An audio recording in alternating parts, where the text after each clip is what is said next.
1, 2, 3, 4, 5, 6, 7, 8, 9. There are 10 things you need to do. Number 1. You register to vote and it's on. You post that Hillary sign up on your lawn. Number 2.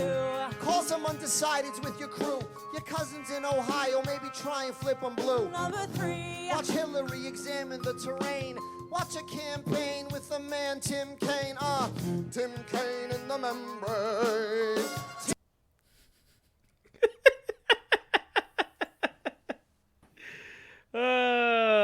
Welcome to the show, everybody. We're gonna be reviewing a masterpiece that this man did the music for. My eyes are watering from the cringe. Like I wasn't expecting that last part. Really? I wasn't ready for that. Yeah, no, it's something. It's something else, man. What was your Kaine in the membrane? Oh my god. That dude did the music for this movie. Yeah, I know. No, it makes sense. It's fucking embarrassing. It's like you're stupid, like fucking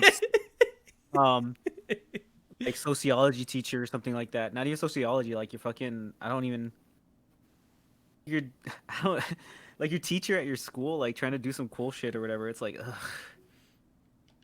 Kill yourself. That was bad. Anyways, welcome to Schizophrenia Cast, everybody. Today we're reviewing Encanto, Like Incontinent. a movie that we only watched because we thought it was about Mexicans, and we're like, hey, wait a minute, we know about Mexicans, and it ended up being not anything that we knew about. It was about, like, I don't even know. I think it was. There's a song in the background that says Colombia a lot, so I assume they're Colombian. Hey. Mm-hmm. No, they're Puerto Rican. The majority of the cast is Puerto Rican. So. Well, why would they keep playing a song that says "I love you, Colombia"? I have no idea. What I got from this movie was that they were trying to combine Puerto Ricans, Cubans, and South Americans together and try to tick off the boxes so they don't have to make one for each. You know what I mean? Because they already made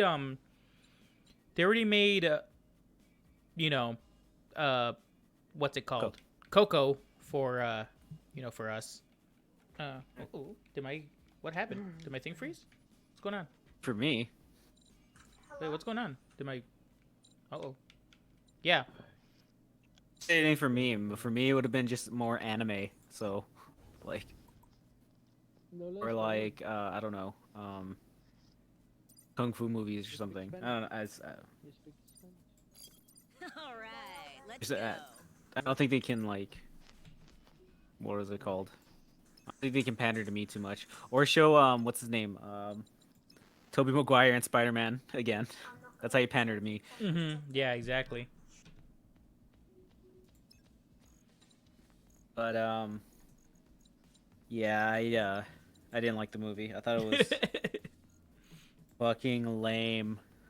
The fact that, like, he said that on the stage too is like, because when I heard the I can't see the video game going on. It's like blacked out. My bad. I don't know why it does that. So swap to your application to resume. I guess so. All right. Starting zone timer. Ooh, this is gonna be a laggy one, folks. Yeah, the movie wasn't good. I mean, I kind of wanted to go into this like ragging on it because of Lin-Manuel Miranda and his. I mean, you guys heard what he likes. He likes Tim Kaine in the membrane, and I thought there was gonna be a lot of that in the movie, but it ended up just being like a boring cash grab. Right, dude? Kaine in your brain. Yeah, it was shit. Zone moving in It 10 was like, seconds. I don't know. Whoa, What do you boy. expect? What do you expect from the dude who fucking wrote Hamilton? Like, fucking, hey kids, history is cool, Warning, and zone closing. You need to get moving. Whitey is bad. Like, Yeah. just don't really shows in this too. Like, how do you wanna do a recap of this while we're starting, like, where should we start with this? Like, where should we start with the story or? Oh man, just start with the beginning, I guess, because we're gonna have to go in order to talk about it anyway. So, because, well, I don't know. The way we do it is, there's no spoiler-free reviews on this channel. Everybody, I hate when people do that. This is for you to not watch the movie. This is for, I didn't want to watch the movie because the movie's gonna be boring, but I do want to hear two fat asses like riff on the movie. You know what I mean?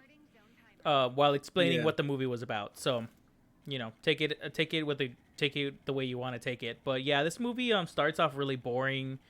It kind of tells you the story. It does like what every Disney movie does, where it tells you the story, the intro of the story, where everything came from. You know what I mean? Yeah. And they do it through the main character, explaining to some some dumbass kids what the hell's going on, because they came out. The surrogates for the audience come out and they're like, "What the fuck is this?" And then she's like, "Let me explain what the fuck this is." Why is there like a Latin American country that's not completely? Why is there an area of a Latin American country that's not completely war torn? Yeah. And what is it called? And why should we give a shit about you or who you know? Yeah. He starts. He sings a song about about the weird family that, like, I guess founded their little like town or something, right? Mm-hmm. Where it starts off with the grandma like escaping. They don't say, but she's like escaping like some sort of like militia or something. With her husband, and then her husband Yeah, some sacrifices randos himself that to, they like... never they didn't explain at the beginning who they were. Well, it's like I said, it's like a Latin American country or something. So they're always at war or something like that, or always having like some sort of like issue. I mean, it's been like that for like the past like what 100 years. So that's what I assumed it was, especially when they're coming riding on horseback with machetes, and they're clearly machetes, Yeah, and they silhouetted. don't they like black them out so you can't really see what they look like or anything, which I thought that later on they were going to be saying, "Oh, these are the guys," or she would run into the guys that did it. You know what I mean? And they would have to explain themselves, but as you'll see when we go on with the review, you'll see why that was stupid to think. I mean, it's a kids movie. So I didn't even expect them to. I assumed that it was they were running away from like people trying to kill them. Mhm. Um and because the way that the girl described it in the beginning song, um I was like there's no other conflict that would happen around this like time or this era, Mhm. um of like uh uh where they don't have TVs and they don't have electricity and stuff like that, and they're still doing stuff by candlelight. So like for like that area, probably like 2016, and like um it like so the grandma, which is they show her young, like running away like past a river, where the with her husband and her three babies that you later find out are the parents of the younger generation in this movie. And she as they're running away, the dad sacrifices himself. I mean, the her husband sacrifices himself, and from there, like a candle, like she starts praying or something, and then a candle um suddenly appears in front of her with like a bunch of light coming off of it, and then that builds the town of Kanto, Is which I that the think name of the town? is... Cuz I totally forgot. Yeah, I think it's called Encanto. Yeah, they say are Encanto, but they also generally refer to the area as Encanto. Yeah, which Or Encanto like, means enchantment for anybody that doesn't speak Spanish. yeah, Um so they named two movies Enchantment. live in the Encanto region of what is it called of South America. Um, so it sounds like the Kanto region of Japan. Um, yeah, and then like so I guess like years pass by, and Heck. that's Uh-huh. the backstory of the movie. Um, And the main character is this girl who was part of this family.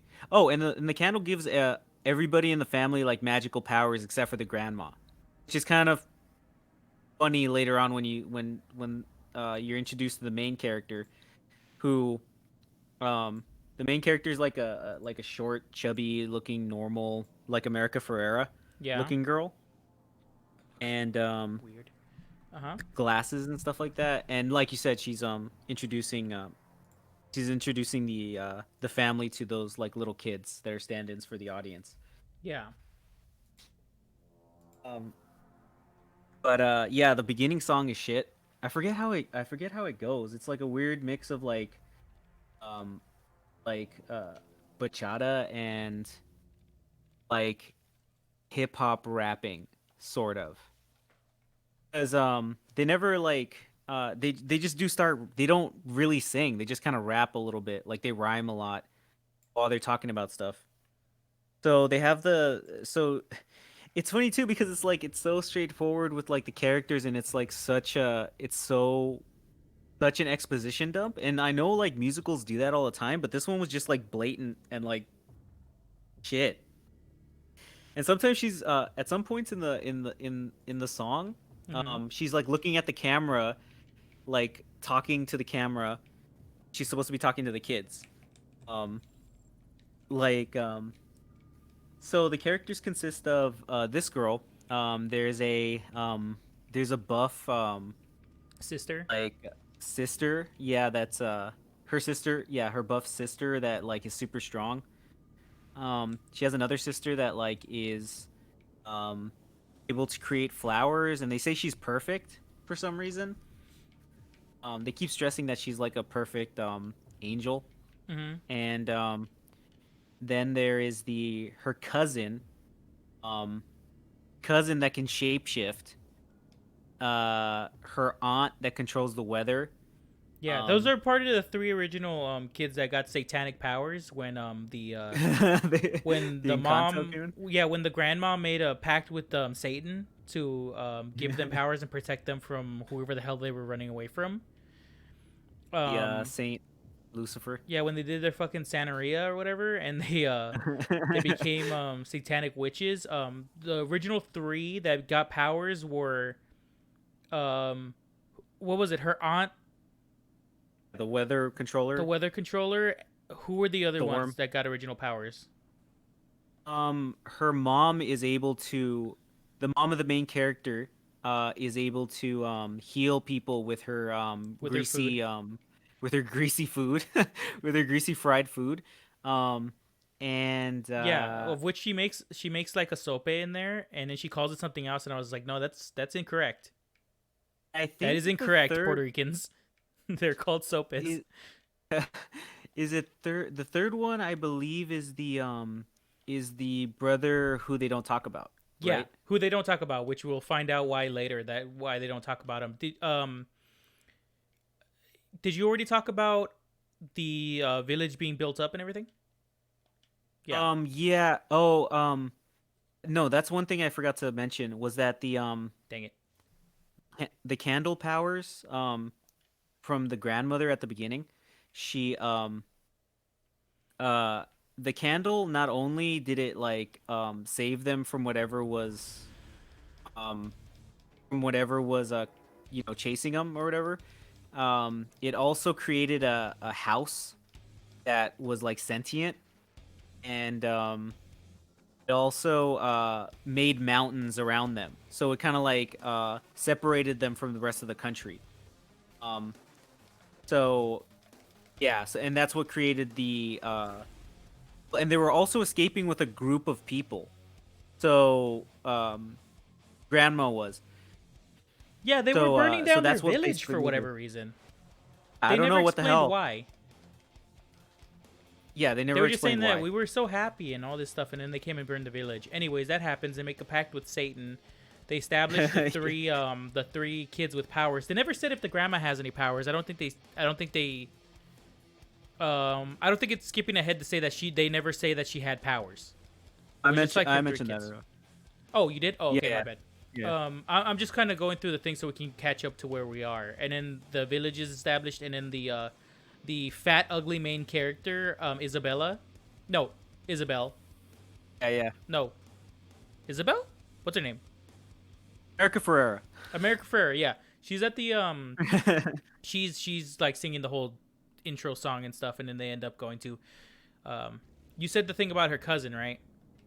Her cousin's like super strong. Her sister is Flowers. no, Yeah. her cousin. Yeah. No, but the I'm sorry. important part about the cousin who can control, who can shapeshift. Oh wait, not the important. I'm sorry, I'm stepping all over your toes here. Go ahead. Yeah, the cousin can shapeshift. The one of the sisters is super strong. The other sister can create flowers, and there's a second cousin who's the brother of the shapeshifter also, and that's the entirety of the family. And the aunt's husband, who's Black Maui. Oh yeah, there's Black Maui in here. Everybody, hilarious. Just look up the Black Maui, and I bet you that'll come up. I mean, I mean, I don't think we're the only people that didn't notice that these animators are so lazy they reused assets from Moana. Yeah, I know. think I saw Moana in the background too. Like they just reused Did you? Moana asset. Oh yeah, But, and then called it like mhm. and called it like a callback or something like that. Yeah, that's what they're gonna say. Like, oh, hey, this Easter egg of Moana. It's just their lazy asses put Moana's head on some lady in the background. But yeah, so the movie starts with her explaining everything, but also it's also the day that her nephew, no, the day her other cousin, the son of Black Maui and redheaded white lady, She's the one that controls the weather. yeah, she's the one aunt that controls the weather. She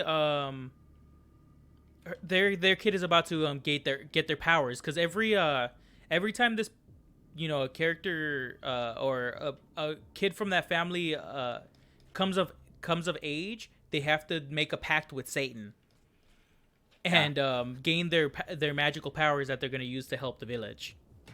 Yeah, they open a door, like a magical door, and then the door, once they open it, is like a room to into their own personal like a fucking area that is made for them. So it's like their own personal room inside the house. It's basically a metaphor for motherfuckers never leaving their house. So Really? I didn't think about that. yeah. I'm just saying, you know how they say like Latin people have like big families and stuff, which they stress like ad nauseum the importance of like family.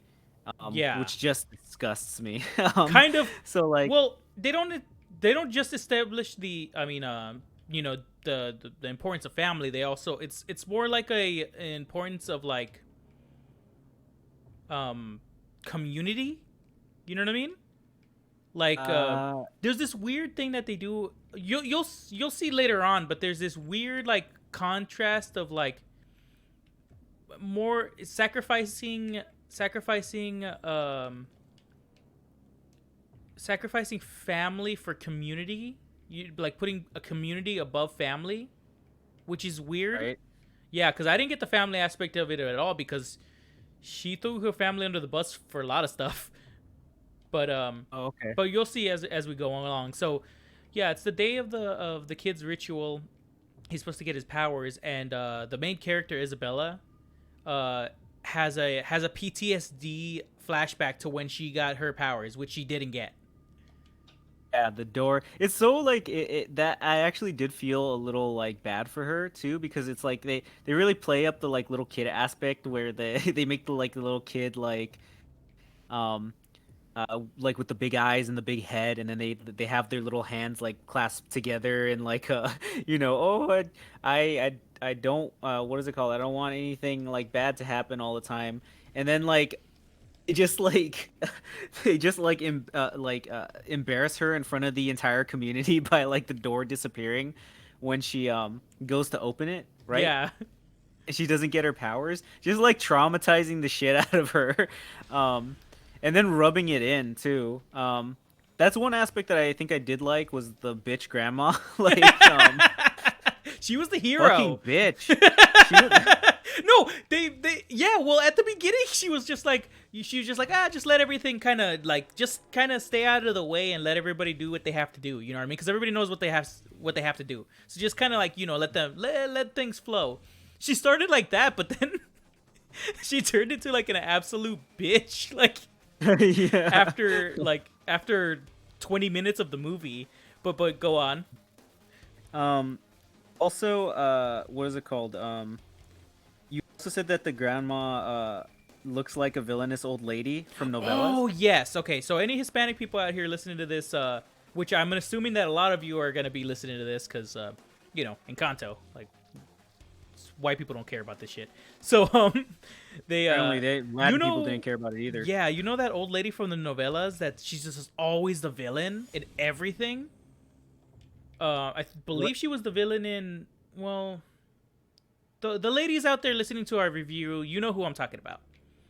She looks exactly like her, and I don't think it's by accident. I think they really wanted her to like look like her. Just, you know, a little Easter egg for the Hispanic people out there that, you know, that not watch novellas, but they know of novellas and they know the bad guys and stuff.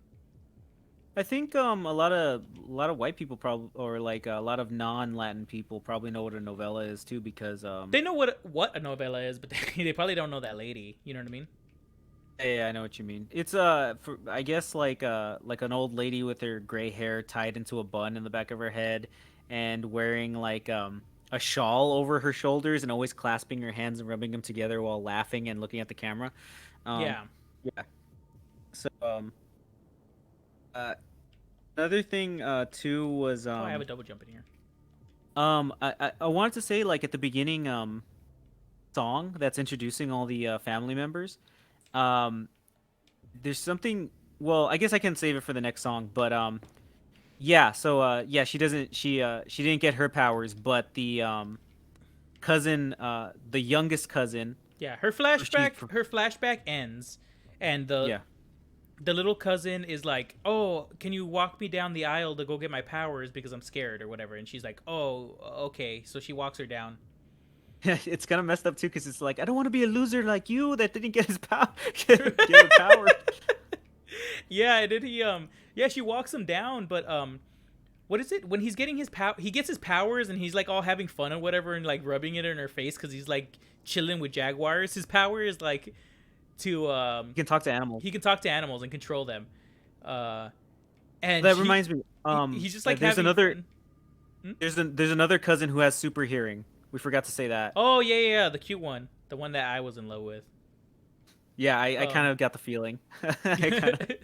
But she yeah, sorry. She's important later on. I forgot about that. We should have mentioned her because she is pretty important later on. But she the little kid gets his powers and he's like just having fun and like riding tigers and shit, and she's just like fucking just rubbing it in her face. And rubbing it in the face of anybody that like has stupid powers, like, I don't know, being able to hear everybody's business and shit is kind of not a good power, because I don't want to hear people's business. Like, imagine you're, you know, trying to jag off or something, like you just hear like your, you know, parents. Fucking grandma's talking about her diarrhea or something. Yeah, like your that, grandma's or talking like, about her diarrhea or whatever in the next room, and you could hear it. or you're in the next room. It's all like your parents are all like, "It's always jacks off too much." No, He's always jacking. no, off. I'm scared. I would cry. I would kill myself right there. And then. But yeah. So they. Or worse, he doesn't jack off. He doesn't jack off enough. Anyway, go ahead. Sorry. So the powers get established. The kid gets his powers, and he is having fun or whatever. And then the main character Isabel starts to notice that the house is cracking. Oh yeah. Yeah. The So tiles and stuff like that. Yeah, she runs out of the room because she can't like stand the just the pure joy this child is feeling. And then she like runs out and yeah, and sees that the tiles are cracking, like the foundation is messing up, and she runs, doesn't even think about what she's doing, and runs into the room to like ruin the celebration and say the house is the Encanto is done. We're saying it. You're saying it like it was on purpose. Uh-oh. I don't think it was. Maybe. I don't know. That's what I thought at the time because I didn't know what to think of like the characters yet. Um, so do you think this is also a metaphor for having like a shitty education or whatever? It's like you'll never be able to do anything with your stupid with your stupid like. No, But it no, might that's just reading be too much into it. I from think. what the girl looks like to me or whatever. Because they say Yeah. like, because like the at the end of the beginning song she says like I don't have any powers or something, and then she like feels bad talking to the mom before the ceremony, right? Mm-hmm. Um, like Isabella's talking to her mom who can heal people with food. Um, about her not having powers, I believe. And then the mom's all like, "I love you just the same," nya, nya, nya, nya, nya, and like kisses her on the cheek and is like disgustingly like nice to her.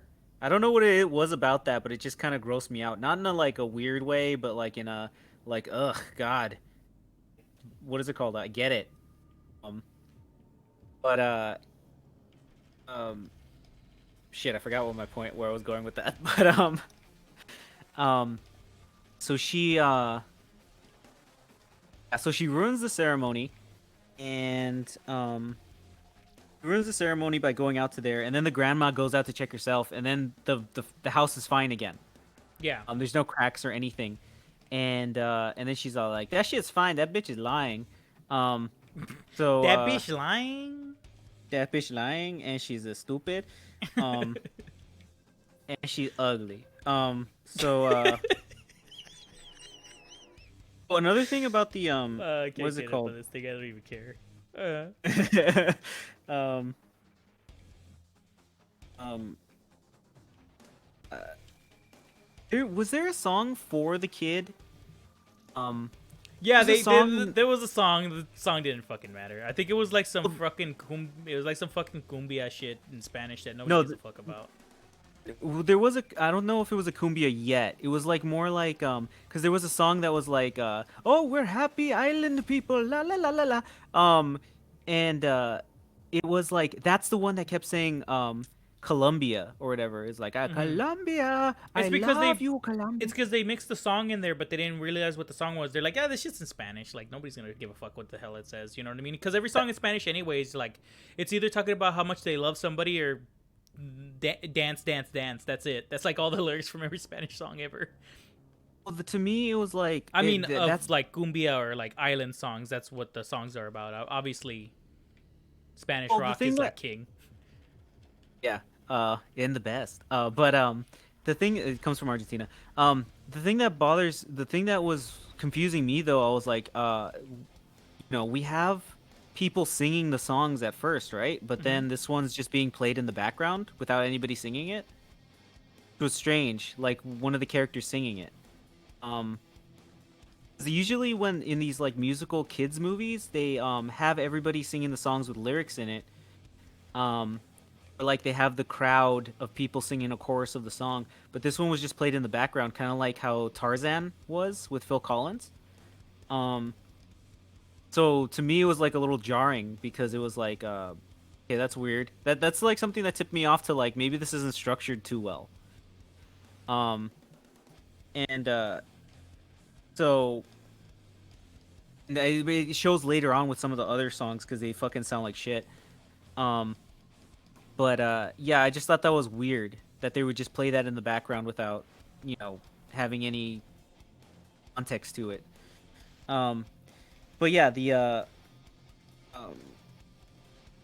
one thing that I noticed too in the ceremony with the little kid who can talk to animals, the cousin, there was a tapir. He showed like a bunch of like jungle animals or like And not the party goers.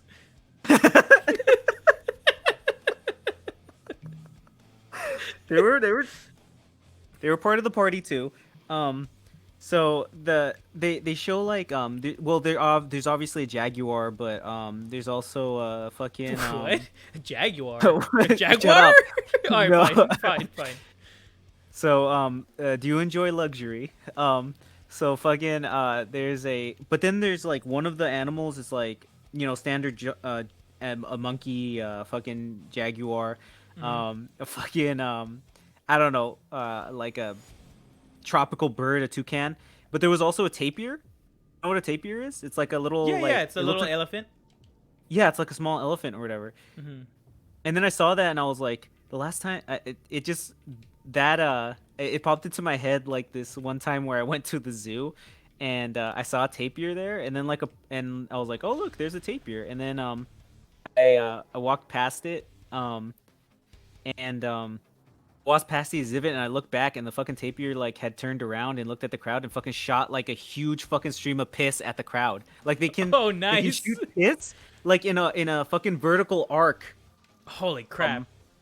Like a bunch of feet away. I don't know if it's like a fucking defensive mechanism or something like that, but it like fucking shot near the crowd and shit like that. There was nobody standing in that area that it shot it in, but if there was, it would have reached over the fucking divider that was dividing the humans from the exhibit with the animals in it. It would have shot over them and fucking hit them. So that popped into my head when I saw that shit. Let's see. Another thing too is when the grandma was all like, "There's nothing wrong with the with casita," which is what they call the sentient house that like Yeah. Which in Spanish means the small stuff. house. Which means small house. Yeah. I thought it was kind of cringe that they kept calling it that. It's like it's a fucking Yeah. calling Well, it's like everything- when they do shit like that. It's like when Mexican people fucking say like Diosesito and shit. yeah. It stopped being so cutesy wootsy. It's fucking gross to me. Like I don't Yeah. know. It went for some reason like I wrote down there's nothing wrong with Casa Bonita. Ooh. I need to go visit Casa Bonita, by the way. But Oh yeah, go nice. ahead. Oh cool. What else? And I wrote another note that said, I thought the house was creating the miracles, but it's not the house that's creating the miracles. It's the candle that's creating the miracles, and the house is part of the candle's powers. Right. Makes any sense? Because I thought that the house was like, because the doors, you know, basically give them their powers and their identity inside the house.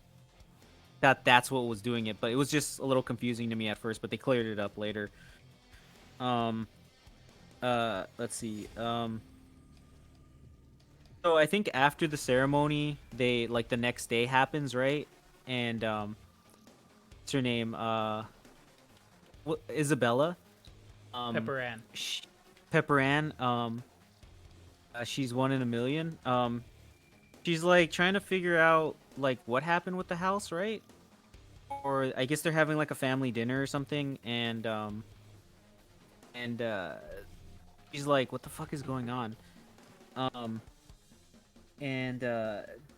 think they kind of take a second to like show that she has some tension with the sister that creates flowers, right? She's like kinda jealous of her for being perfect all the time. Like they mentioned that she's perfect, and then like there was one part where like I guess she was in her way, and she's like, "Get out of the way, beesh," or something like that. Beesh? Yeah. We wrote down that there's some annoying facial expressions that people have also.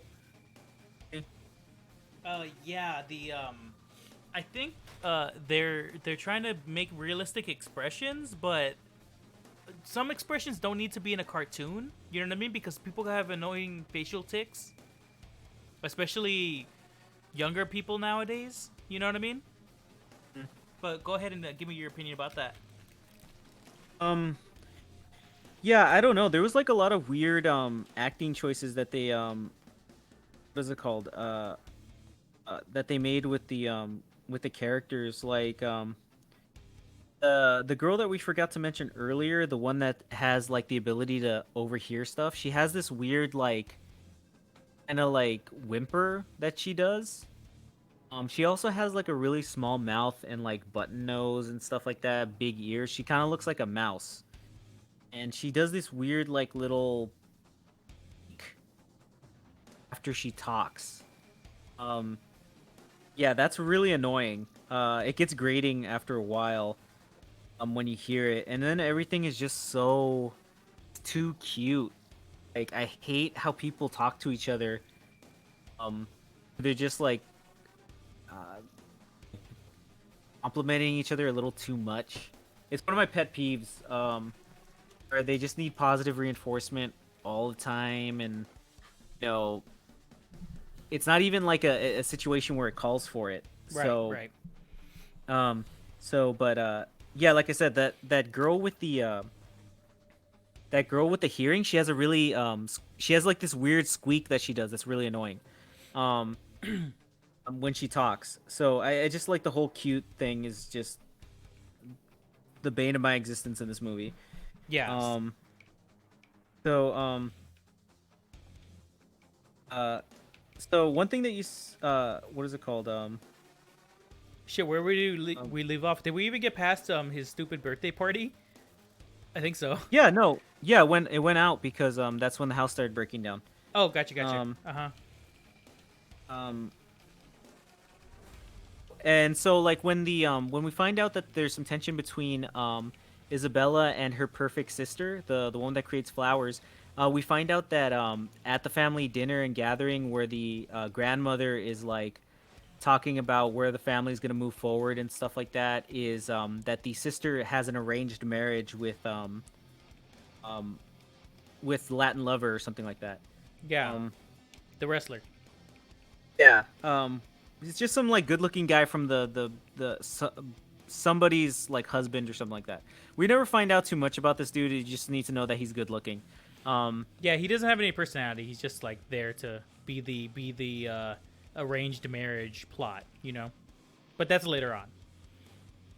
Yeah, and so I don't know where where Isabella gets the idea, but for some reason she wants to really find out what's causing the cracks in the house, and she goes to pursue it. But I forget what's the catalyst for that. Like, what's the catalyst for? Oh, that's what it was.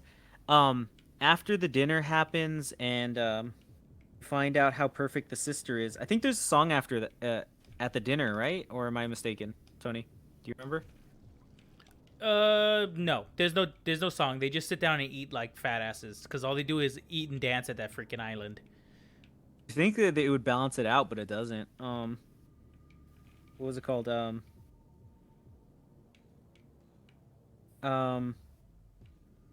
So I think she overhears that night. I think she overhears the grandmother saying like that the candle that like signals the Encanto or whatever is like growing dimmer or something like that. Yeah. So the grandma is basically trying to hide the fact that there's something wrong with the Encanto. And oh, that's what it was. Okay. So since so the mother, the one that can heal stuff, people with her food, and her father, who's a normal dude also, which is kind of messed up because like she's I never thought of this before, but like now thinking about it, so there's two dads that are normal. Both of the superpowered women married normal dudes. So like seeing as how like only the family has powers. Only only the the blood family- relatives of the people from that bloodline from the grandma have those powers. Yeah, and that's what's weird is because it's like it gives like I assume that the powers are passed through through blood, right? But I guess there's also a 50-50 chance that the fucking powers won't be transferred over in the case of Isabella, right? Yeah. So so like the Well, fucking no, grandma's you don't know. No, I think it's because Black Maui and the weather lady have two kids. Have three kids. The cousin that can shapeshift and the cousin that can hear are both their kids. Oh, I see. They're Black Maui and the blonde ladies. I wish I remembered her name, but she was so forgettable that it doesn't matter. That's both their kids. So as long as you have one parent that comes from that family, you should have powers.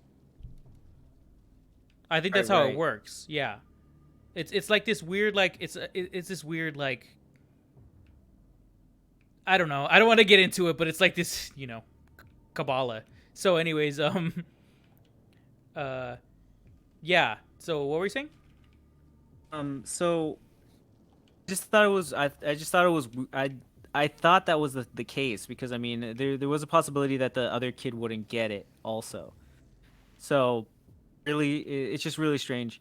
I don't think they ever explained why she didn't get any powers either by the end of it. Mhm. But so she talks to her parents, and then her parents say like, yeah, you know, don't, or her dad says like, you know, don't go any further with this or whatever. But if there was a problem, then you could probably figure it out by, you know, um, what is it called? Finding like a person that could suss out like secrets and stuff like that. Um, Fairly easily, especially if people are whispering and stuff like that, which is like their way of saying that the girl with the super hearing probably knows something. Um, she can hear fucking everything, so she can hear like people whispering and like be talking to themselves or something like that. Mhm. So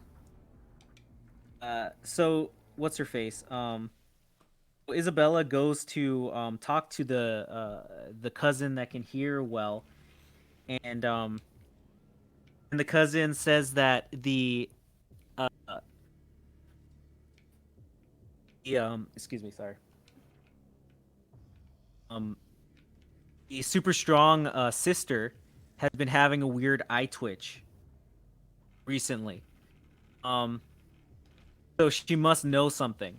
Yeah. Um, she must know something about what's going on with the house. Um, and so she goes to talk to the super strong sister, and the super strong sister is like trying to like go about her daily chores and whatever, and trying to avoid um talking to her about About the family situation. exactly. Sorry, I stumbled a little bit because on these notes it says death by snoo snoo on here. You're welcome. So That's basically what she is, or she will be once once I get it at her. But what happened? um and what's it called? And so and so like she's walking around like trying to avoid the conversation, doing her chores, and then like fucking Latin Ray Romano comes out in the background, is all like the what is it called? The donkey got out again or something Oh like yeah, that. what was up with that dude's voice? He was just like Betty, they go-" you know what I mean? Like it was that guy. It was like Yeah. Betty, they're going to Betty, they're doing that. Like he fucking, you could do the voice a little bit better, but Yeah, well, I wrote down like fucking Ray Romano, Luisa the donkey got out again. Um, and so like she's like fixing the thing, like some guy's house tipped over and she pushes it over to like fix it. Mhm. And then she goes into a song about like no what is it called? She starts a song but that starts with with the lyric I'm the strong one. Literally the strong one. Like I'm the strong one. I lift heavy shit. Like all that. Yeah. Um Oh, also the voice actress that does the voice for her or whatever. I don't think she made her voice any deeper. She looks like she smokes a lot of cigarettes and smokes a lot of something else. Not drugs, more something that'll make people happy. yeah, I think You hang your flag on it. So yeah, the song was shit, dude. Like not just the lyrics, but like it had like weird lo-fi parts to it, and it was like poppy in certain yeah, aspects. definitely Lin-Manuel Miranda. That was one of his songs because you can tell what songs they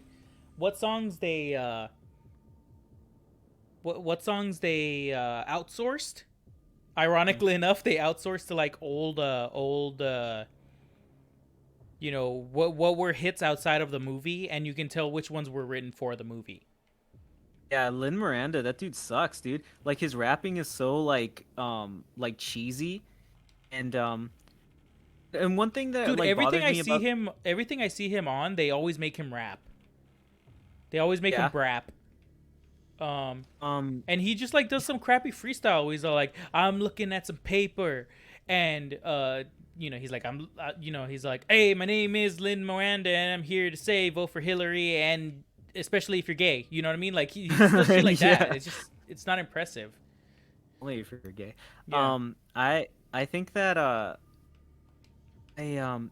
it's funny too because his like rap is so on the nose about fucking everything. Like we said earlier with like I'm the strong one.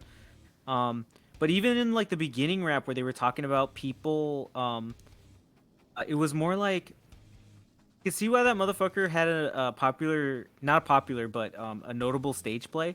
Mm-hmm. Because it seemed like the movie was written like a stage play where they're talking to the audience and like introducing the characters because they do that a lot in like musicals on stage. So maybe they thought he could like direct a movie type of thing, but maybe not direct a movie, but like direct the music for a movie. But I assume that it kind of messed up what the animators or the storyboards or whoever were doing because it's all like, who are they? I guess we'll just make it like a stage play or something because that's what the music is intended for or seems like it's intended for. So that's one thing I didn't like, you know, didn't really that stuck out to me. Um and you wrote here shitty trap song Girl Can't Sing. Or Yeah, that the big strong girl of can't remember her name, Snoo Snoo. She can't sing. The chick that's doing her voice, which is funny because the lady that does her voice is a singer, or I don't know if she's a singer or a rapper or something like that, but she's involved in music. So I thought it was hilarious that she's just like, I'm the strong one, you know what I mean? Like just her raspy ass voice, not being able to carry a tune. Yeah, I think Yeah. a lot of the songs feel like shoehorned in. So like they seem so out of place sometimes, or where it's like, oh yeah, this is a musical, let's make it a musical again. Um, so okay, moving on from that, I think one thing that after that horrible song, the uh the she admits to Isabella that she's becoming weaker, right? Mm-hmm. Um, that she's not feeling right, and she knows that there's something wrong going on with the Encanto, but she's trying to hide her feelings basically.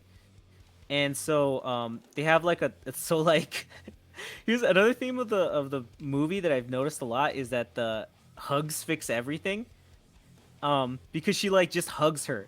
She doesn't like try to like talk to her about like I think she does for a little bit. She's like, you don't have to be so strong and all this stuff, um she like gives her like a big hug, and that fixes everything, except it doesn't. And then she's like, you find out later on in the movie that she's getting weaker and weaker, physically. Let's see, and so I does she talk to the does she talk to the aunt by happenstance about the uncle that they don't talk about? No, I think they purposely what's his name? Maui comes in because Maui, since Maui's an outsider from the family, he doesn't really have any connection to them or whatever, because they have this running theme of like, oh, like I said before, they're trying to protect the family through like keeping secrets and stuff like that, which I think is kind of only a thing for Hispanic families. If you're Hispanic out there, you know what I'm talking about with your family, with like, you know, there's a family secret, there's something that people don't really want to talk about that happened, or it's like a creepy uncle or something like that. You know what I mean? And people are like, oh, which there is a creepy uncle in this, but he doesn't do the things that they do in Mexican family, in Hispanic families. He's he just has psychic powers. But Right. just like things like that where it's like there's a secret in the family and you have to keep it and just kind of don't talk about it. If you don't talk about it, it'll go away. There's a real big attitude with that with Hispanic families. Yeah, especially in those like really traditional ones. Yeah. Like stick to their traditions even though they're left their shitty country. And then so yeah, okay. So I think they go into I think the They take her to the room aunt. and they're like, "Hey, you know, your Uncle Bruno." Maui's like, "Your Uncle Bruno," and then even the sister, I mean the aunt who's married to him is saying like, "Don't do it, don't you do it," and he's like, "I'm gonna do it." Yeah. He's like, "I'm gonna say it, I'm gonna say the N word." No, he's like, No. he's like, "No, I'm gonna do it," and he tells her about Bruno and his that he made a prediction that that was so crazy that he had to leave or whatever. Yeah. And then they had a So she's They like, had the a, key like- to all this is finding him. they say all of this in like a cumbia song, which was cringe. And then they like dance their like cumbia dancing and stuff, like their little like knees touching each other while moving their shoulders from side to side, kind of dancing. Yeah, I was actually Um, telling my my girlfriend who is not Hispanic that I think that type of dancing is really hilarious because they think like Hispanic people, like especially older Hispanic people, are like, hell yeah, everybody's liking this shit. I'm sick. They think they're like John Travolta in like Saturday Night Live, Saturday Night Fever, but they just like you see them and they're just like wiggling their booty a little bit and like moving back and forward. It kind of looks like they need to pee, honestly. But Yeah, exactly. But it's just funny to me. I don't know. well, they also like kind of explain what Bruno's power is, which is to see the future. The Bruno, the uncle that they don't talk about, and that they say that like kind of like portray him as like a dude who thought it was funny that all his predictions were really bad. Like I think it rained on their. He predicted that it was gonna rain on their wedding day. Yeah, she was he was like it's like rain On your wedding day. I wish they played that song. What is it called? I think I would like that one better than the fucking most of the songs that were on there. Yeah, someone's goldfish died, and then like some dude lost all his hair. I can relate. And what was I gonna say? So yeah, they talk about that guy, and then they just like kind of take off from there. So everybody has like we said before, everybody has a room in this house. So Isabella decides to go into Bruno's room, which is like a no, I guess. I think I might have like gotten up and made a sandwich when this happened because you're gonna have to take the reins on this one because I don't remember anything from this scene except for okay. except for the glass part. But go ahead. I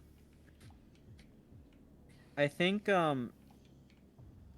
before we go into that, I missed a couple things. So what is it called? I think at the dinner where the sister, the perfect sister, is like like meeting the boyfriend that she's betrothed to. There's like some weird tension going on there because forget what it is. I think Isabella knows that there's something wrong, and then people are getting on her case about it, looking into it and stuff like that, because the snoo girl, the sister that's super strong, can't bring in like a piano, and the aunt and the uncle, the aunt that controls the weather and the uncle that's Black Maui, are on edge as well. And the what is it called? And the sister that can hear stuff is also on edge, but she comes into I wrote bloody ass a sister who wants to what's it called? Is stealing the perfect girl's husband. Because they kind of suggest that there's like something between the two of them. Who? Between the girl that can hear stuff really well, and the betrothed husband. Oh, I didn't see that because when it came to another part in the movie, I was asking the person, my girlfriend. I was like, when the fuck did this happen? So that makes more sense now. You made a sandwich, so that's why. Oh yeah, I made a sandwich, so I didn't see it. It was a double decker with what is it called? With a pizza for the bread. Shut up. two slices of pizza. Yeah, so there's like a breakdown of like talks of the family because like Isabella gets really mad for some reason. I forget what it was. And the the perfect sister like does like a Latina neck roll, and it made me want to punch the TV. um, I just Oh hate man. that. I just hate that like false um like over exaggerated mannerisms to show that you're angry. It's like you don't need to do that. Like people can tell that you're angry and stuff like that. Stop, trying to be the center of attention. Yeah. Um, Don't so act like our culture doesn't like hitting women. All right. So the so yes. Danny, please move on. what is it called? Don't let the joke linger. Yeah, what is it called? Equal rights and lefts. So the what is it called? Um, so then like actual cracks are starting in the I think visual cracks start happening in the house. After that dinner like becomes like a big debacle, and so Isabella's all like, all right, now I have to do this, like, and then so she like prepares herself and then goes into the room, um, into Bruno's room. Excuse me. And so Morty. So she goes into the room, and then there's like, as she's walking in, there's like a big, like, I would call it a waterfall, but with sand. She opens the door into the room. So she like forces her way through, and she looks back, and the house, which is like been helping her the entire time, try to figure out like what's going on with the Encanto, because the house is not part of it. Um, is like, I can't help you in this section of the house for whatever reason. It's a part of my body. It's like my colon. Like I can't control what my colon does. So you're on your own. She's like, all right, and then for some reason a toucan comes in also with her, and like is Yeah, a little sassy bothering her. toucan that I thought it was gonna be the sidekick for the rest of the movie, since they always do that, but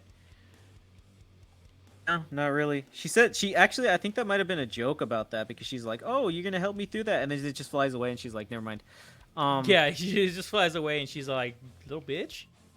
Yeah, I know. You're making it funnier than it actually was, but oh, there's another thing too, is that like that's a symptom of the movie's like humor, where it's all like something serious happens and then something funny in quotations happens to break the tension. So it's all like, "Oh, the prophecy said you would all die horrible deaths by the ones you love the most." And then it's all like, "Now I'm going to eat the sandwich." So oh, you also wrote that she has a messenger bag. Oh yeah, yeah. And I just thought it was weird because it just kind of tied her look together, because she has like these big stupid round glasses, and she has like a big fat face, and she has like a messenger bag and stuff, and I'm like, oh god, this is like fucking college bitch, like, you know what I mean? Just yeah. it didn't seem like she didn't seem like a villager. She seemed like she just came out of fucking like women's studies, you know? Well, they were saying some like weird they were saying some stuff that seemed out of place in like an area this area and this time period. Yeah. Like their manner of speaking was really weird. Yeah, and some so- people had accents and some people didn't have accents, and I'm like, I mean, you don't have to have everybody speaking the native. You don't have to have everybody speaking Spanish, but have a little bit of consistency. You know what I mean? Yeah. So yeah, so that's another thing that like came out of it, and it's like you're trying to. It's like either pick one. Are you trying to like show like a kind of like the actual culture of it, or are you trying to like show the Americanized version of this?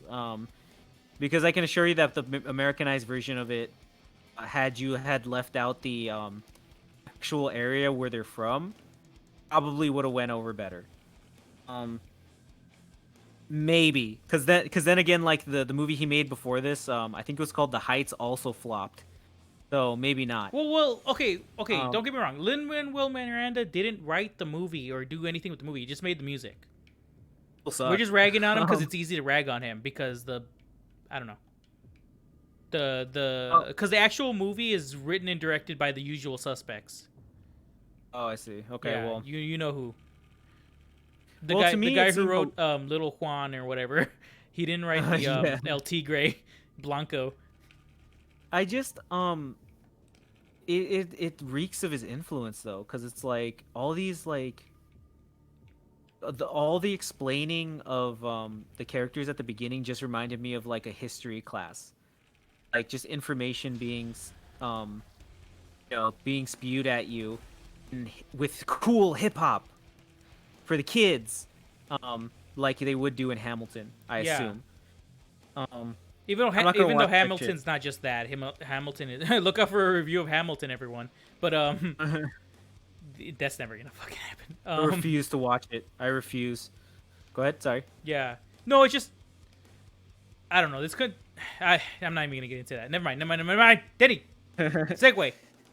Moving on. So she goes into she gets the toucan flies away, and she's in like a big like kind of like a tomb area. It looks like a temple ish type of thing, and she sees like a bunch of stairs that lead up to up the side of like a mountainous kind of area, like a mountainous sheath, like rock formation. She climbs up the stairs, and there's like a billion stairs, and she's tired at the top because she's out of shape. Um, and she's been eating too many I don't know, fried bananas, and she Which gets to the sounds top, bad, but and that's part of that's an actual food, people. you guys are the racists. So she gets to the top, and then there's like a bridge that's been cut off, and she has to get across the bridge, and she uses her like superior what's it called, college intellect to use a rope to swing across the bridgeless gap that she needs to get across. Um, and at the top of the bridgeless gap, she sees like another sand formation where it's like it kind of looks like an empty room with like a big pile of sand in the middle of it. Um, and she sees that there's glowing shards of what looks like glass um, in there. And as she's putting the pieces of glass together, the house begins to crack even more so, even though she's not realizing it. Um, so she's putting it together. Then the room that she's in starts to collapse in on itself. So she needs to get out of there. She collects all the shard pieces and then runs away. Um, Tony, do you remember where cuz she eventually gets out of there, and then she sees Bruno, I think. Um right? Am I right? Um I- Yes. She finds him in his. No, wait. Did she find him in his room? that's later, but she sees him first.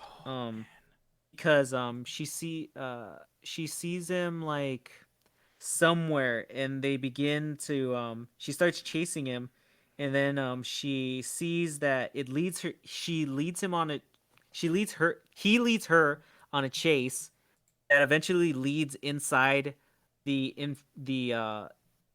like corridors, the hidden corridors of the house. um Right.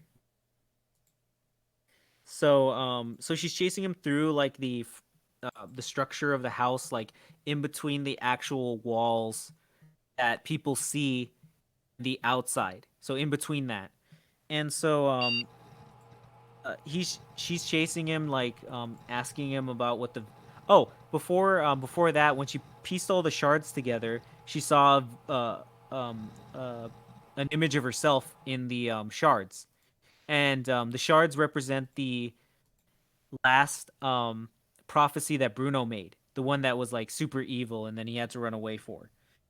Um, and so she's chasing him through the structure of the house, or the inside of the house. Um, and eventually she catches up to him. No, I'm sorry. There's like there's a part where Bruno jumps over like a big like hole that's in the house. So she tries to jump after him, but doesn't quite make the jump, and like is about to fall off the edge of the hole. She's like barely holding on by a thread from a stick, and then as she's about to fall, Bruno catches her. This actually made me laugh. Bruno catches her with one hand, and then he picks her up, and then he falls off himself. And the bottom of the thing is shrouded with fog, and so Bruno falls to his death, and then she's like really sad about it, dangling on, and then he just stands up because it wasn't that deep, the hole that they were over. Um, so then she like talks with him, and then they go into his like hidden room. Uh-oh. Yeah. Or what? I said, uh-oh. No. What is it called? And then she's never heard from again. No, they go into the hidden room that he's in, and then she sees that he's been like kind of watching the house from the watching the family from the cracks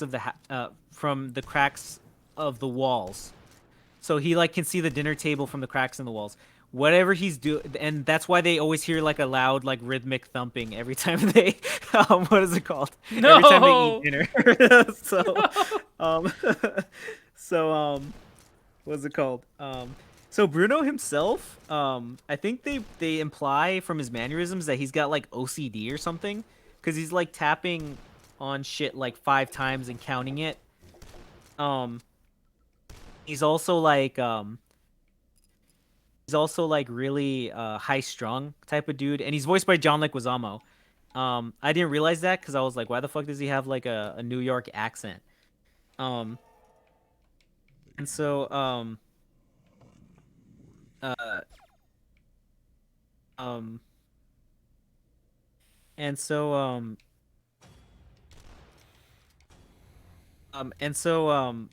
she tells him if he can do another vision of like what's happening with the she asked him what the last vision was that involved her, and so he pieces it together for her and says that the vision was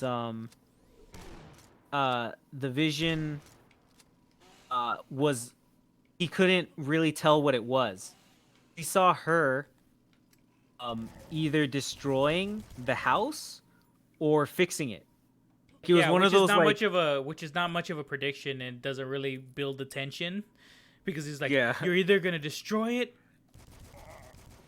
or help it. It's like, and you as the audience, you're like, I'm watching a Disney movie. I doubt she's gonna destroy the house.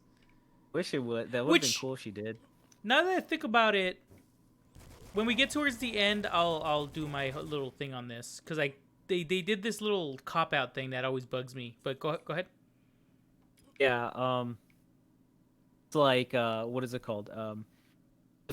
If like a fortune teller told me there's like a 50-50 chance of like something happening, I'd be like, you're full, what? Give me my money back. So like, so she's like, okay, can you do like another one, another prediction or something like that that'll help me like, try to figure out how to save it? And he's like, all right. And then so like they like go do that, and then he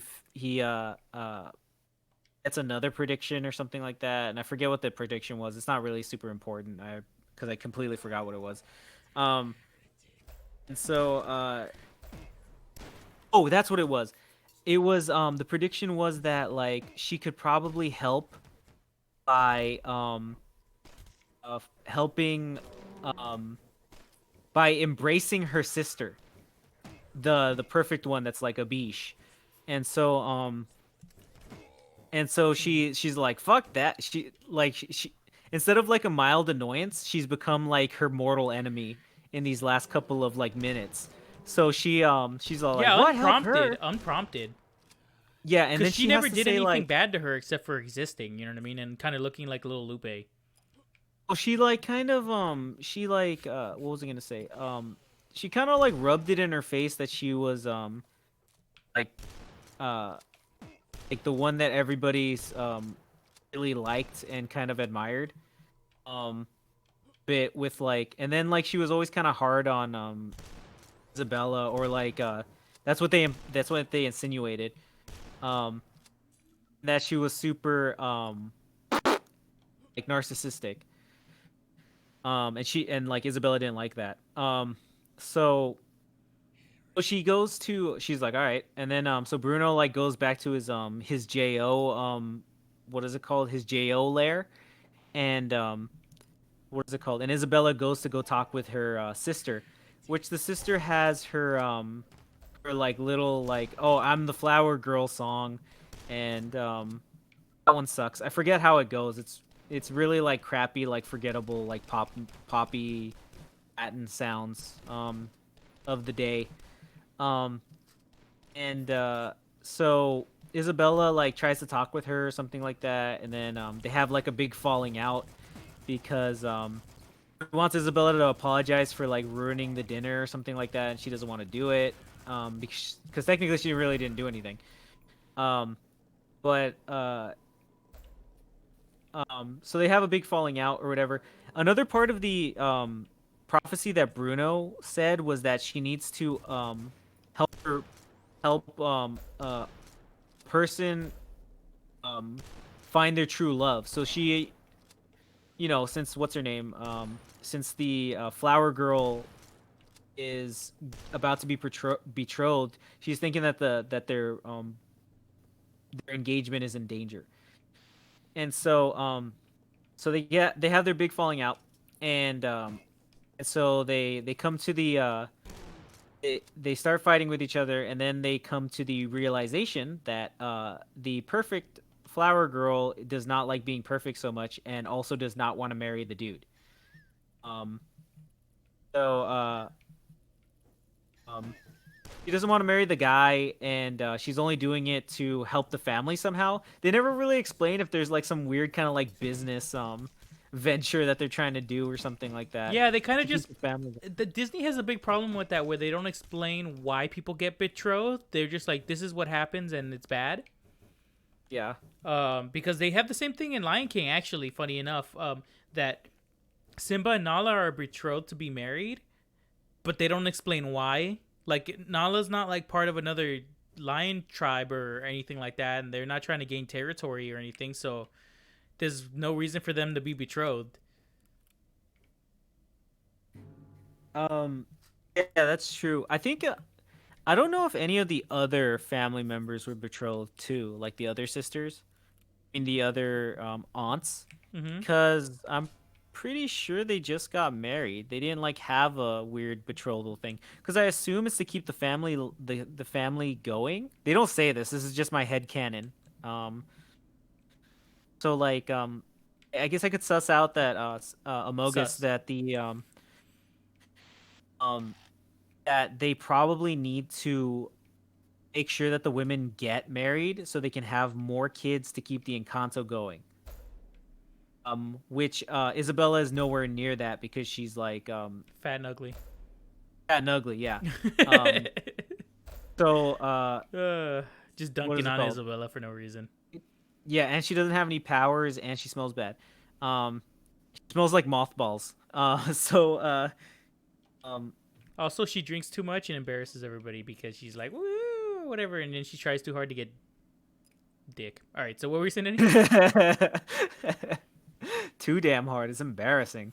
What's it called? So She's grinding on a dude. He's not even into it. He's like, oh, yeah, cool, thank you. like that dude's passed out. That guy's passed out, and you just committed rape. So God oh, damn it. snap. My bad. So We're never going to get um, monetized. All right, so, so what was it called? Oh, so they have the falling out with they have their falling out or whatever, but then they come to a realization. It's funny too because the flower girl, she gets so angry that she makes a cactus. I was like, do cacti like, do they grow in tropical climates? And apparently they do. So she made a cactus, and they get into like a big fight, and then she like her like white dress becomes a black dress. in the Ew. like the fight or whatever. You should be happy it's not a red dress. Um, but like what is it called? In the fight that they have with each other, or her blow up or something like that.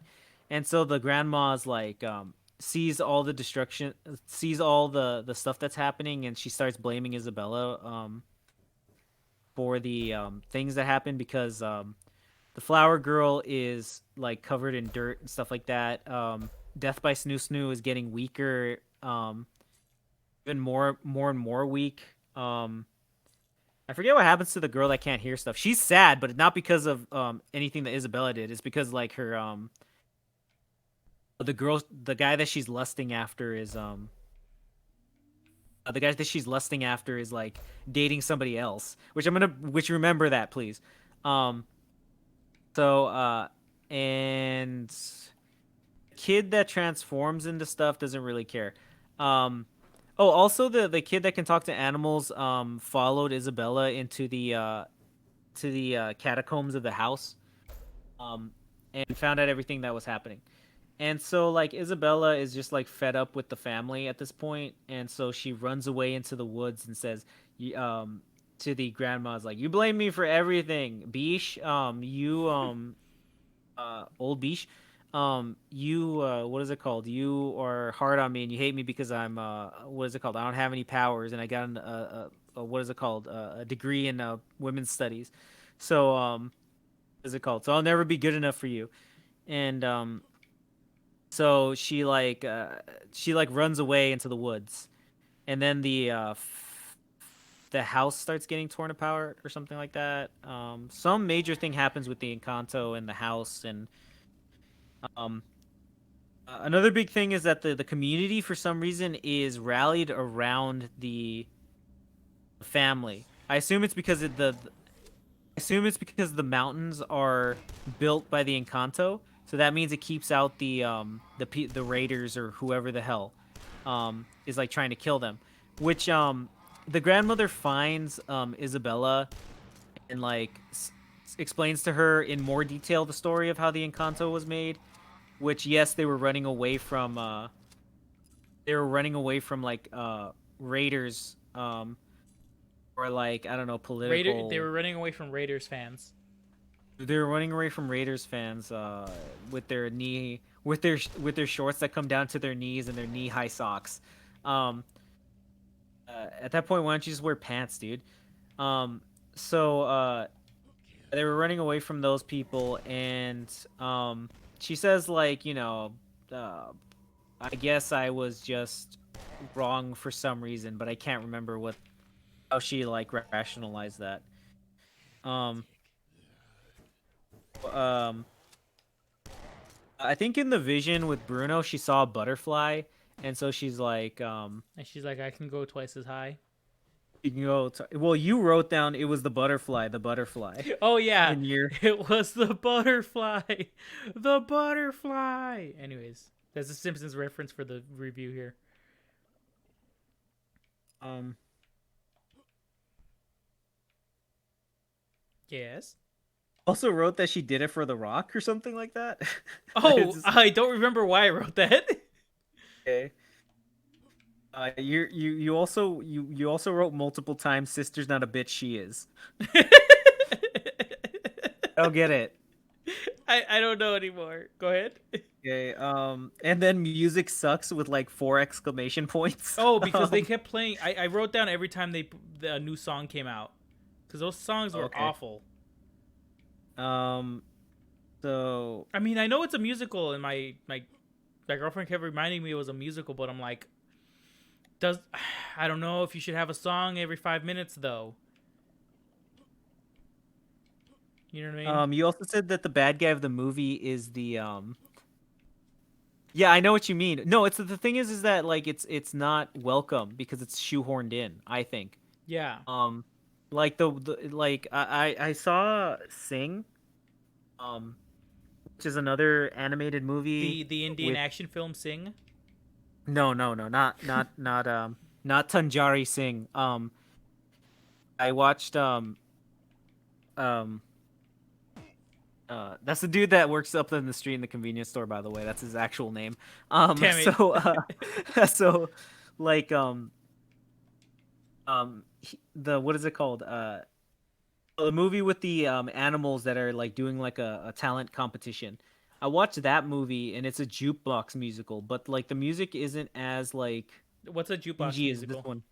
A jukebox musical is a musical that uses real pop songs, not original songs written for the musical. It just uses already established like songs like I don't know, songs from like U2 or like songs from like Queen or something. Mm-hmm. The musical itself.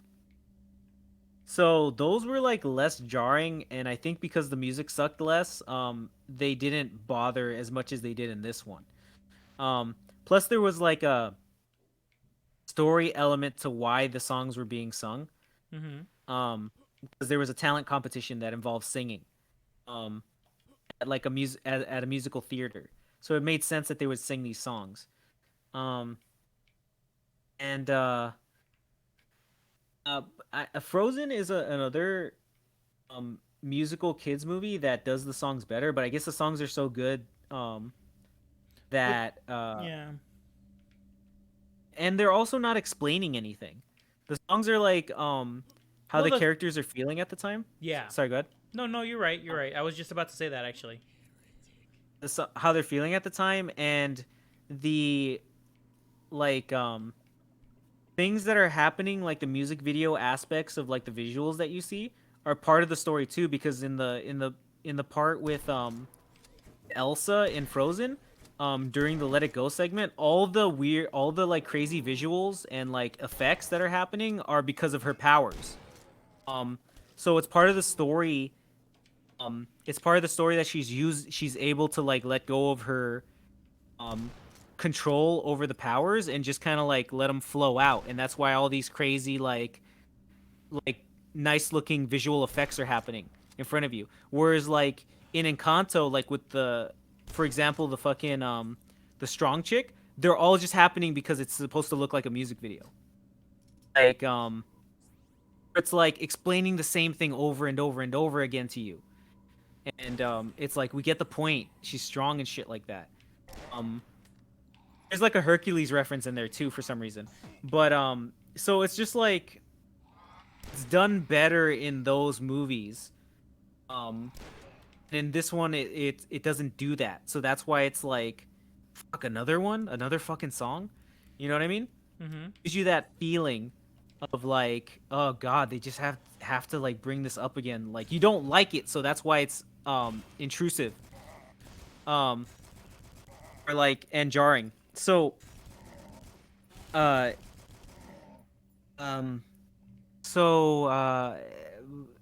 so we're basically at the climax, the end of the we're basically right towards the end of the movie. Yeah, and if you think it sounds boring, it is. Yeah, it really is. And So, if you think that not much, you're like, wow, you guys are making it sound like not much happened. Not much happened. There's no bad guy. There's no villain in this movie. The only villain is evil abuelas that try to like hold the family together by not putting their fucking business out there. well, another thing too is that you wrote the bad guy the bad guy of the movie is old grannies and their judgment, and never have expectations. Patriarch bullshit, stuff like that. So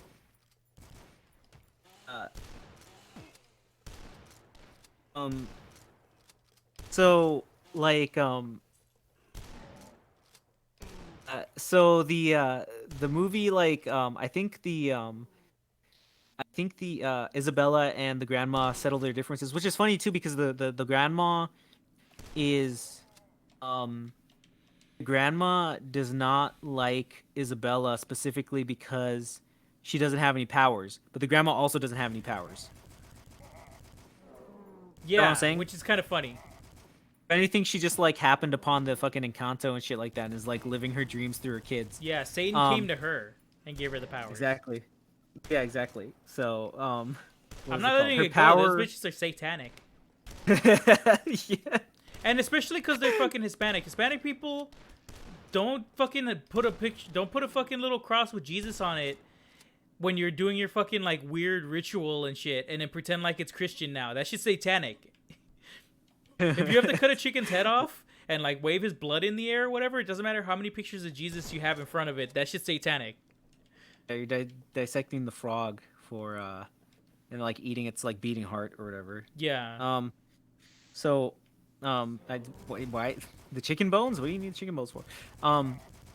Or even worse, the eye of the deer eye thing. That's Yeah, so weird. even though that's kind of cool. That's gross, man. And it's gaudy looking.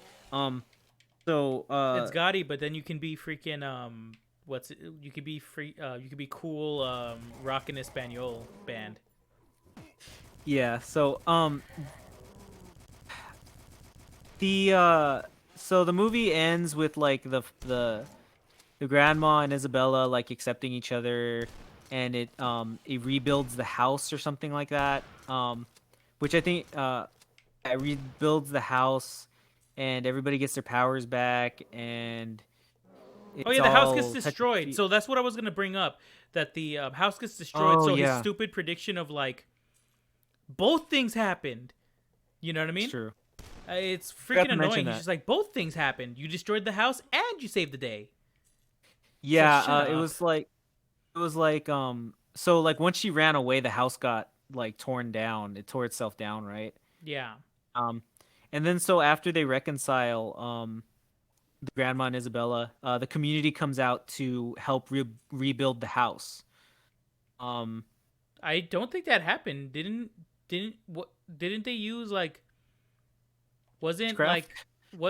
wasn't her wasn't Isabella's satanic pact being able to control the house? No, that's what the thing was. It's part of it, but not like that. House is living, but I think that was the only thing that had to do with the house. But the community came back and like helped build it up again. Oh, okay. So yeah.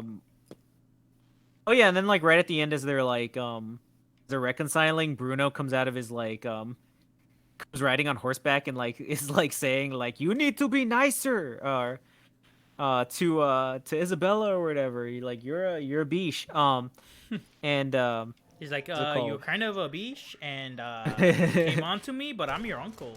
Alright, so No, he was talking to the grandma, dude. oh, Like you you came need to on be to me, nicer. but I'm your nah. You need to be nicer to her, you stupid lady. So A stupid lady. yeah, so yeah, that happens. And yeah, everybody reconciles and everybody's happy, and that's the end of the movie. And they Yeah, play and that song again. It ends a song without Lin-Manuel Miranda, which is a good way to end the movie. And then they keep saying, "Colombia, I love you, Colombia." That's the end of the movie. Here's a nice fact in the movie. Here's a nice fact of the movie. Columbia is also the name of the mistress Schwarzenegger had a kid with. It's Colombia. Yeah. So Arnold Schwarzenegger wrote the song, "Colombia, I love you." Yeah, it was him. He wrote it. Colombia, I love you. Damn, we need Ben here. To do that. Damn it. Yeah, Well, so then. that's the end of the movie. It was a big snore. That sucked. It was really bad. Yeah. Coco is a better movie. Sing is a better movie. Coco was a way better movie. Frozen was a better movie.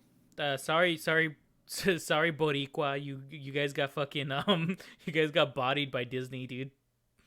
Yeah, I mean it wouldn't be the first time. Yeah. What's it called? Like I said, The Heights flopped. West Side Story flopped.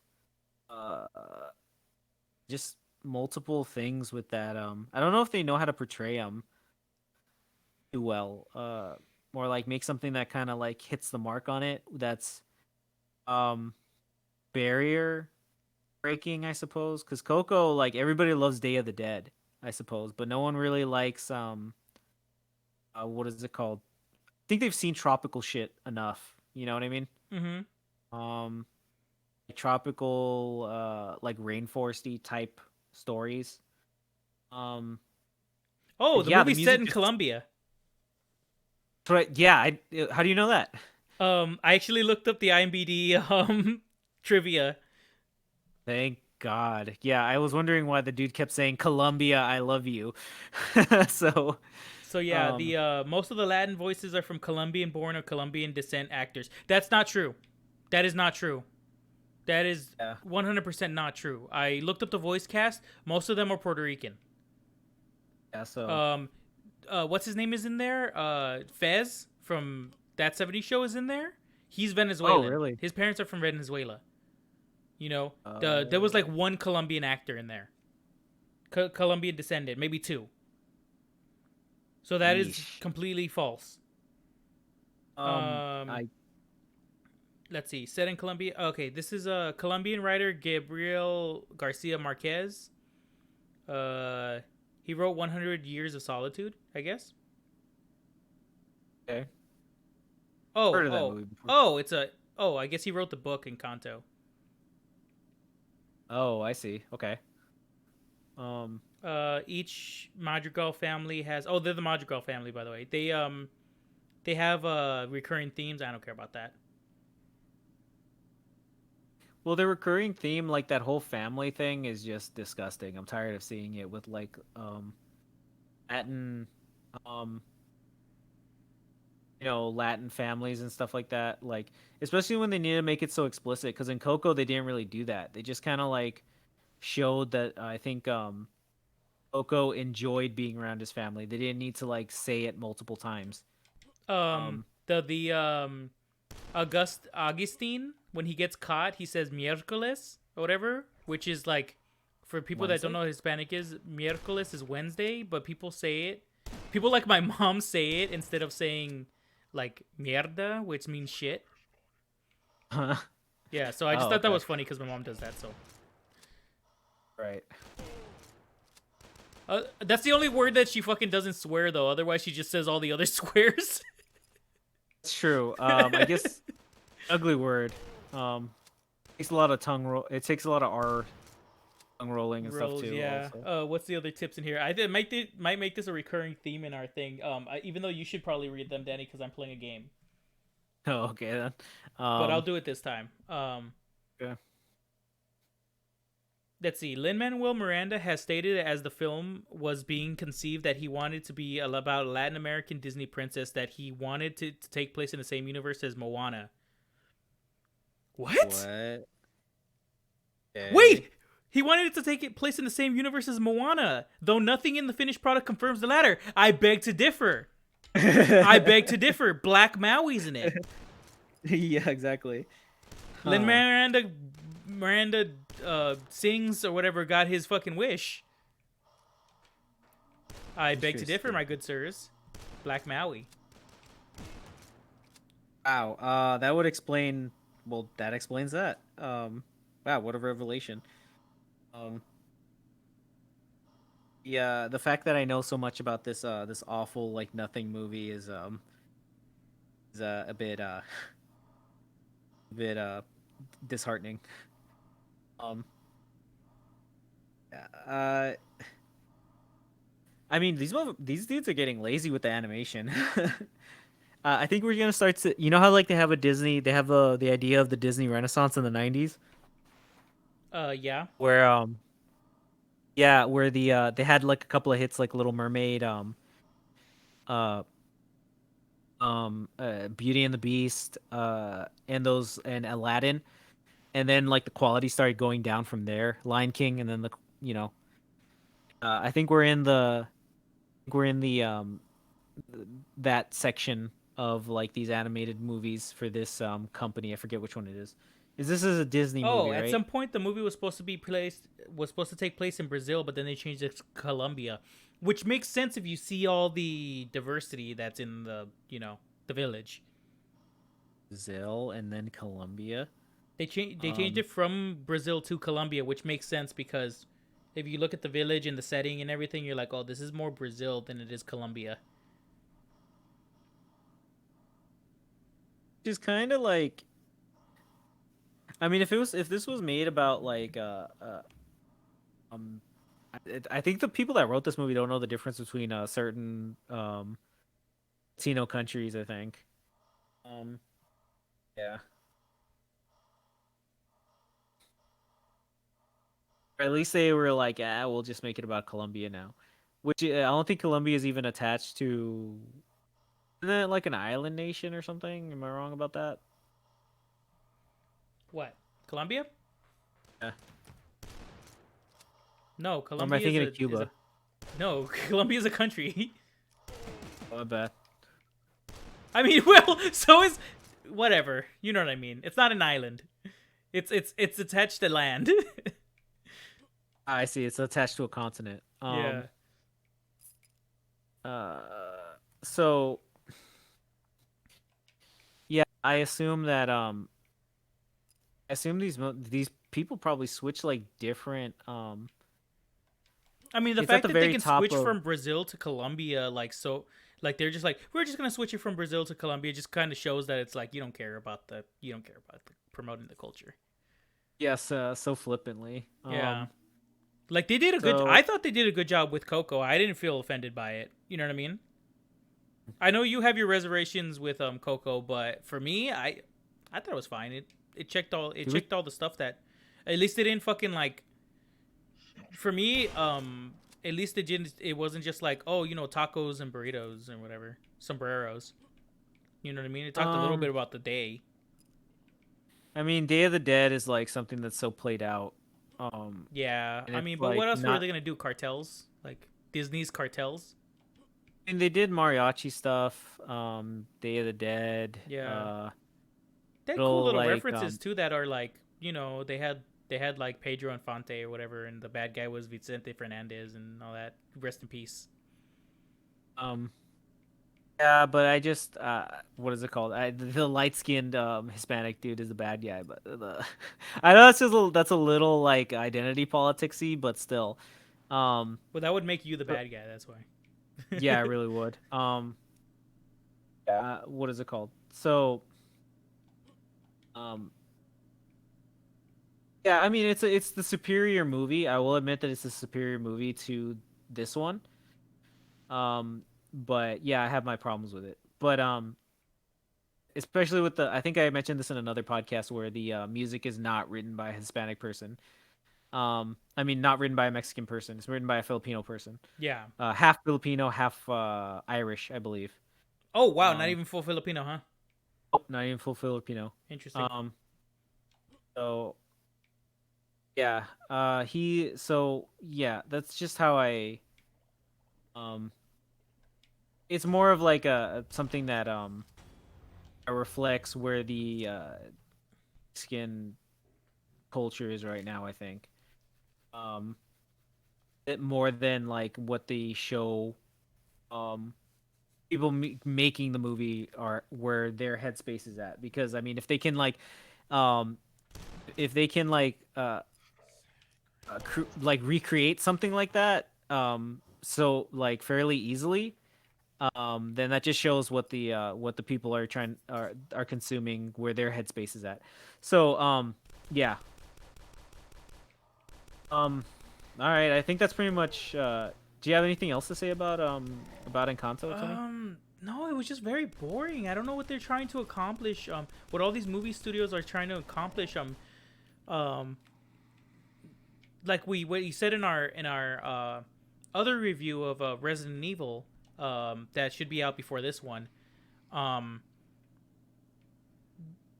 I don't know what these people are trying to accomplish by just making these boring movies. I know they're cash grabs, and they're like we're gonna get these type of people to come watch our movie, whether it's like people who are hardcore Resident Evil fans and or Hispanic people to come watch our movies. But I don't understand why they don't try to make them good. You know what I mean? Yeah, I don't know. It's Um, weird. I mean, you can do and both. I just don't understand why they save all the good stories for not identity politics. That doesn't make sense to me. You think you could do both, where it's like, take this character and insert ethnicity or identity here, but they don't do it, and they don't try to make a lot of money off of it.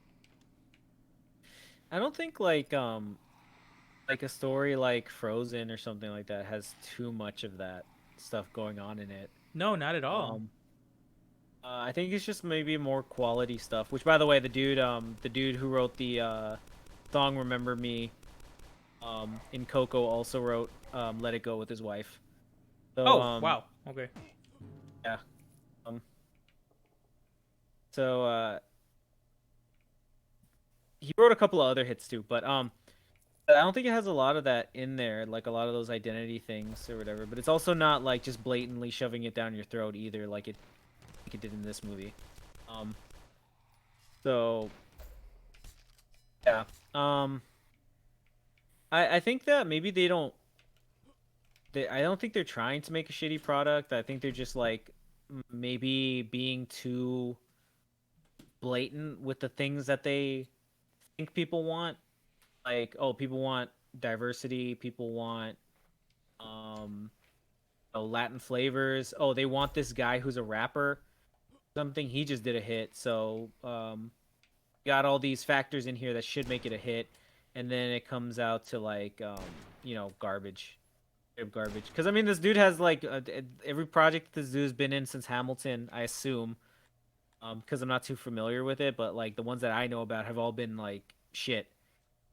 Yeah, he did Like, have Hamilton, not and that done was well. it. He's like a one-hit wonder, and even As far that's as I like, know. and even that's like, and even that's like suspect because Hamilton, it's I don't feel like it's I don't feel like it's is a as big a hit as people say it is because it is Broadway and Broadway is a little dead right now, so it's kind of easy Right. to like to get people to go out to a theater and feel all fancy and ooh, we're going to the theater, we're gonna watch a musical, like, you know what I mean?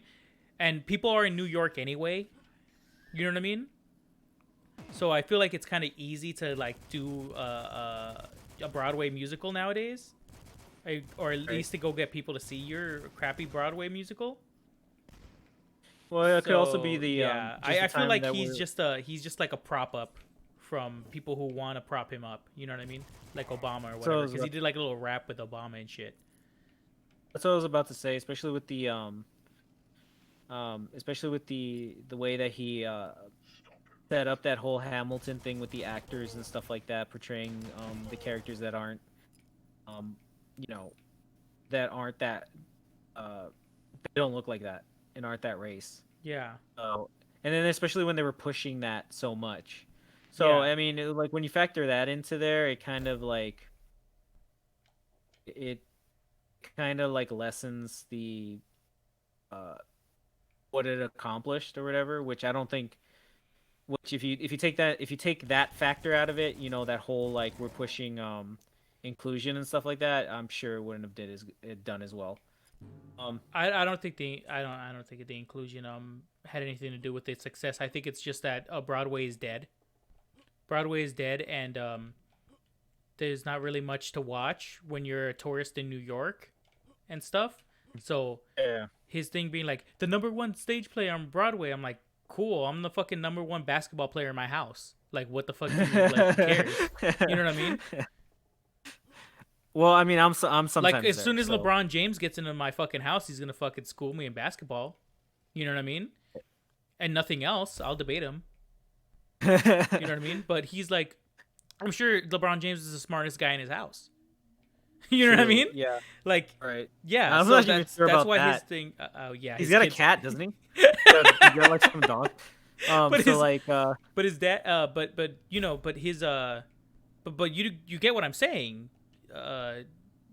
That yeah. guy's success is off of a dead industry. I mean, I'm sure Hold when on. the Shrek musical comes out eventually, when the Shrek Shrek musical musical, did come out and it no, was a no, no. Broadway hit. Yeah, that's what I'm saying. It'll Oh, it top actually Hamilton. happened.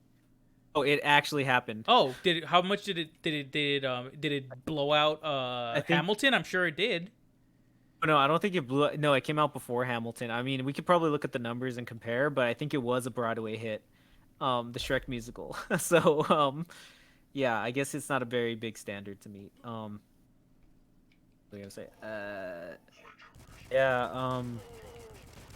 Uh, what is it called? I wanted to do a Jad joke and say maybe his wife thinks that she's the smart. You know what I mean? the smartest in the house. But what is it called? Or that's what what his wife says.